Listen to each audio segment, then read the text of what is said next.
কেন এত সময় লাগলো বইটা প্রকাশ হতে? আসলে আমি তো লেখালেখি করি অনেক আগে থেকেই। বই প্রকাশ করব বা কবিতার বই বের মানে প্রকাশ হবে এটা তো কখনো মানে ওইরকম ভাবে চিন্তা আসেনি। কিন্তু একই ক্যাটাগরির বা একটু বিদ্রোহমূলক কবিতা এবং বক্তব্যের একটা সংকলন করার পরে চিন্তা করলাম যে এটা বই আকারে প্রকাশ করা যায় কিনা, তারপরেই আসলে সিদ্ধান্ত নেওয়া। আর লেখালেখি তো অনেকদিন ধরেই করছি, বই প্রকাশ করার সিদ্ধান্ত এবং মনস্তাত্ত্বিক যেই প্রস্তুতি সেটা আসতেও একটু সময় লাগে। তো নানাবিধ কারণে আসলে বইটা প্রকাশ হতে এতদিন লেগেছে। আর তাছাড়াও এই বইতে জুলাই অভ্যুত্থান বিষয়ক অনেকগুলো কবিতা সংকলিত হয়েছে এবং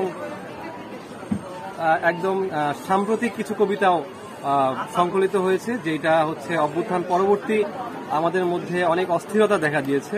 সেই অস্থিরতার ফলে যে অনুভূতিগুলো এসেছে সেগুলো ধরার একটা চেষ্টা করেছি আমি।